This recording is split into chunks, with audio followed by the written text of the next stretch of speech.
धर्मेंद्र जी, पवन यादव जी, आशीष यादव जी, राकेश श्रीवास्तव जी और यहाँ पर उपस्थित बाकी तमाम मित्रों जिनके नाम मैंने कह पाया हूँ। मित्रों,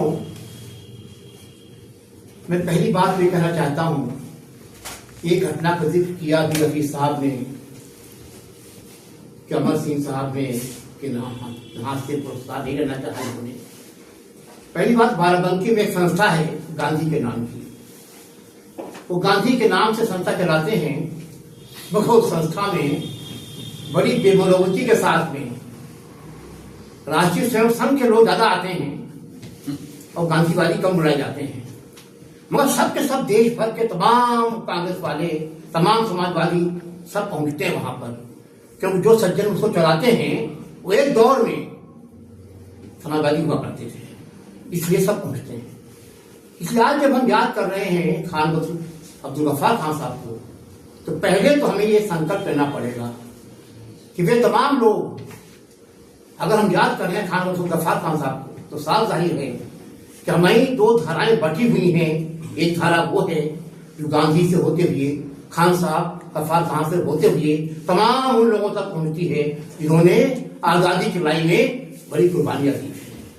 और एक धारा उन लोगों की है जो अंग्रेजों के मुखबिरों का काम कर रहे थे। इसलिए जब भी हम बात करें गांधी और उनके सहयोगियों की, तो ये हमें सब दिमाग में रखना पड़ेगा कि निश्चित तौर पर हम गांधी के उन तमाम दोस्तों को, उन साथियों को, उन अनुयायियों को याद कर रहे हैं जिन लोगों ने गांधी के साथ कंधे से कंधा मिलाकर संघर्ष किया था। और वे लोग जिन्होंने गांधी को मारा, ध्यान रखिएगा, अंग्रेज हुकूमत तक गांधी को मारा नहीं।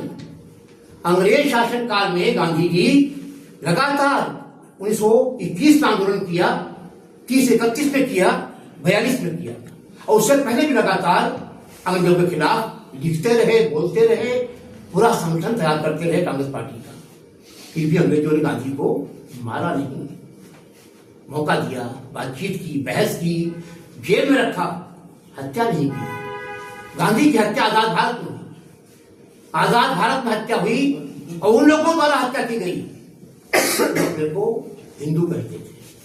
और गांधी से बड़ा हिंदू कौन था जो रामराज की बात करता था? गांधी से बड़ा हिंदू कौन था जो लगातार ना अपने जीवन काल में ही रामराज की बात करते थे? हमारे यहां तो कहा गया, रामायण में लिखा हुआ है, तुलसीदास ने लिखा कि जन्म जन्म मुनि जतन कराही, अंत राम कहीं आवत नहीं। तमाम लोग ऋषि मुनि, और गांधी ने मरते वक्त राम के राम कहा था, गौर कीजिएगा। तुलसीदास ने लिखा था 16वीं सदी में कि लगातार तमाम ऋषि मुनि तपस्या करते रहते थे और चाहते थे कि आखिर में जब मरे तो राम का नाम उनके मुंह से निकले, और नहीं हो पाता था। जन्म जन्म मुनि जतन कराही, अंत राम कहीं आवत नहीं। और गांधी वो ऋषि थे कि मरते वक्त उनके मुंह से हे राम निकला था। ये ध्यान देने की बात है। एक बात और कहना चाहता हूं, आप जो बात करते हैं खान साहब की, तब हमारे दिमाग में एक छवि आती है कि गांधी के दोस्त कैसे थे भाई। तो हम लोग समझते थे गांधी जी उसके साथ छोटे होंगे, बड़े होंगे। अब पता है खान अब्दुल गफ्फार खान साहब नेहरू से भी छोटे थे। नेहरू 89 में पैदा हुए, ये 90 में पैदा हुए, मगर एक छवि बन गई। गांधी जी ने, सही बात है, गांधी जी ने खान साहब को, अब्दुल गफ्फार खान को अपना दोस्त माना और सन 38 में उनके घर पर जाकर ठहरे। याद है उसका कहते थे NFWP, north west frontier provinces, वहां जाकर उनके घर पर है 1938 में। ध्यान देने की बात है। तो गांधी ने लगातार न केवल एक अपने से उम्र में छोटे व्यक्ति को बराबर का दोस्त माना, बल्कि भी ध्यान देने की बात है कि जब विभाजन का विरोध हुआ, जब पार्टीशन के बारे में पाकिस्तान बनना तय हो गया, कांग्रेस कार्य समिति की बैठक, विस्तारित बैठक जैसे जानते हैं, जिसमें तमाम लोग, बड़े नेता भी थे और कांग्रेस वर्किंग कमेटी के मेंबर भी थे। उस मीटिंग में तमाम लोग दावा करते हैं बाद में कि हमने विरोध किया, हमने विरोध किया, हमने विरोध किया। मौलाना आजाद की किताब है इंडिया विंस फ्रीडम, हिंदी में भी उपलब्ध है, इंडिया विंस फ्रीडम, भारत की आजादी की कहानी, हिंदी में अनुवाद। मौलाना आजाद ने काफी कई पन्नों में ये लिखने की कोशिश की कि जैसे कि संविधान, जैसे कि विभाजन का विरोध अकेले उन्होंने किया। तो मैं आपको एक जानकारी देना चाहते हैं, एक किताब है पतली सी, डॉक्टर लोहिया की किताब है, डॉक्टर राम मनोहर लोहिया की किताब है, भारत विभाजन के अपराधी। किताब अंग्रेजी में लिखी गई थी पहले, उसका नाम था guilty man of India partition, और हिंदी अनुवाद छपा है उसका है, हमारा फोन से बच रहा है।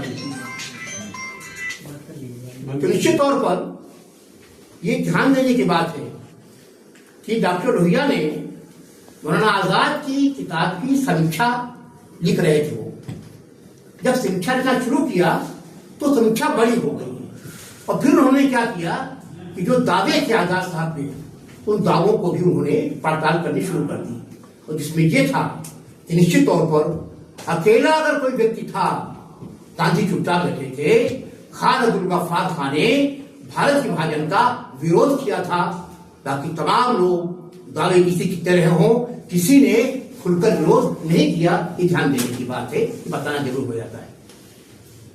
और डॉक्टर लोहिया ने यहां तक लिखा है कि ये बात सही है, मौलाना आजाद बड़े दुखी थे और लगातार सिगरेट पर सिगरेट पीते चले जा रहे थे, निश्चित तौर पे दुखी थे, मगर विभाजन का विरोध अगर किसी ने किया था तो खान अब्दुल गफ्फार खान ने किया था और महात्मा गांधी ने किया था। बाकी तमाम लोगों के बारे में जो बातें कही जाती हैं उनमें अतिरंजना है, उसमें थोड़ा सा बढ़ा बढ़ा के चीजें कही जा रही, ध्यान देने की बात है। इसलिए ये सब चीजें विषयांतर है। एक तरह से मैं इसे बताने की बात कोशिश कर रहा हूं कि दरअसल आजादी की लड़ाई के संघर्ष में खान अब्दुल गफ्फार खान का उतना या उससे कहीं ज्यादा योगदान है जितना नेहरू, पटेल, सुभाष चंद्र बोस किसी का भी है, ये ध्यान रखने की बात है। ज्यादा इसलिए कह रहा हूं मैं कि दो व्यक्तियों के लिए बड़ा मुश्किल काम था। मौलाना आजाद के लिए सारे मुसलमानों का नेता होने का दावा जिन्ना कर रहे थे, उस वक्त चट्टान की तरह खड़े रहे मौलाना आजाद कांग्रेस पार्टी के साथ में, उसके अध्यक्ष रहे, एक बार अध्यक्ष रहे 20 के दशक में, और फिर अध्यक्ष रहे 6 साल लगातार 40 से 46 तक मौलाना आजाद। उन्होंने निश्चित तौर पर आजादी के संघर्ष में मुस्लिम लीग के खिलाफ मुसलमान का खड़ा होना छोटी मोटी बात नहीं थी, बहिष्कार, सामाजिक बहिष्कार करना पड़ता था। और उसी तरह से पश्चिमोत्तर प्रांत में ध्यान दीजिएगा कि दो भाई खान अब्दुल गफ्फार खान के बड़े भाई खान साहब चट्टान की तरह से मुस्लिम लीग का विरोध करते रहे और लगातार अहिंसा की बात करते रहे, ध्यान देने की बात है। 1929 में बना था, शायद 1929 में बना था संगठन खुदाई खिदमतगार। अहिंसा की बात करना, वो खुदा गवाह पिक्चर है ना, खुदा गवाह पिक्चर देखा होगा कि बदला कबीलाई इलाकों में और पठानों के बीच में पुश्तों कर पुश्तों तक बदला लिया जाता है। बाप अपने बेटे से कह के जाता है कि अगर तुमने बदला न लिया तुझे जन्नत में भी खुशी नहीं मिलेगी। इसलिए जिस समाज में, जिन लोगों के बीच में हिंसा जरूरी तत्व है, हिंसा को स्वीकार किया जाता हो, हिंसा को करने में गौरव महसूस किया जाता हो कि हमने फला व्यक्ति को मार दिया, ये बड़ी बात मानी जाती, बहादुरी की बात मानी जाती हो, वहां पर अहिंसा की बात करना, अहिंसा की बात करना जैनियों के लिए आसान है, अहिंसा की बात करना बौद्धों के लिए आसान है, अहिंसा की बात करना वैश्य समुदाय के लिए आसान है। जहां मजबूरी होती है हिंसा की बात करने की, आप लड़ सकते नहीं है, आप शारीरिक रूप से कमजोर हैं, मगर राजपूतों के बीच में, जाटों के बीच में स्वाभाविक है अगर हिंसा की बात हो रही है तो बड़ा काम है। आप ऐसा काम कर रहे हैं जो आपके नेचर के, प्रवृत्ति के, प्रकृति के खिलाफ है। इसे ध्यान देने की बात है कि उस इलाके में आज तक, और गौर कीजिएगा इस बात पर, वो इलाका है जिसे अंग्रेज कब्जा नहीं कर पाए अपने दौर में। पूरा इलाका वहां से लेकर अफगानिस्तान तक का ये वो इलाका है जहां रूस की सेनाएं लौटी अफगानिस्तान से वापस। ये अफगानिस्तान का इलाका है, पूरा पठानी इलाका है, लगा हुआ इलाका है। और खान अब्दुल गफ्फार खान ही आखिरी क्षण, आखिरी दिनों में अफगानिस्तान में ही उनका देहांत हुआ था। ध्यान देने की बात है, वो पूरा इलाका, जिस इलाके के कबीले के लोगों ने रूस को नहीं माना, अमेरिका के वर्चस्व को नहीं माना, इंग्लैंड के वर्चस्व को नहीं माना, उन तमाम लोगों के बीच दो भाई निकलते हैं ये कहने के लिए हम गांधी के साथ हैं। अब अहिंसा की बात करते हैं, ये छोटी मोटी बात नहीं है, समझने की कोशिश करनी पड़ेगी। और फिर एक बात और कहना चाहता हूं इसी संदर्भ में कि आखिरी सांस तक उस वायदे को, गांधी के साथ किए गए वायदे को आखिरी सांस तक अगर किसी ने निभाया, उसका नाम थी महात्मा गांधी है।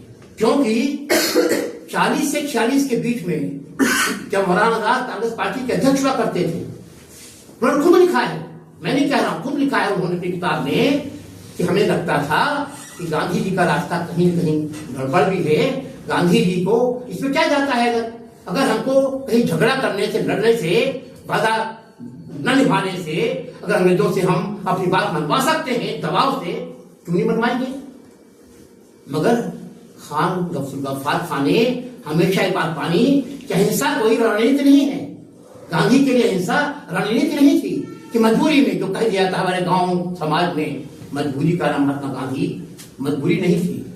अभी किताब आने वाली है, किताब पढ़िएगा आप लोग, पुरुषोत्तम अग्रवाल की किताब आने वाली है, मजबूती का नाम गांधी। गांधी की मजबूती थी, ताकत थी, जनता उनके साथ थी, गांधी के साथ पूरा देश था। जहां चाहते उस जनसमूह से कहते आग लगा दो, वायसराय के घर में आग लगा देते लोग, पर गांधी ने कहा नहीं। अहिंसा का मतलब होता है कि अब ताकत हो, जन समर्थन हो, और फिर भी आप अहिंसा की बात कर रहे हो। अहिंसा मजबूरी का नाम नहीं है। इसलिए ध्यान देने की बात है कि खान अब्दुल गफ्फार खान ने, उनके बड़े भाई खान साहब ने, जो सन 37 के चुनाव के बाद उस सूबे के मुख्यमंत्री बने, हालांकि उस समय मुख्यमंत्री नहीं, प्रधानमंत्री कहे।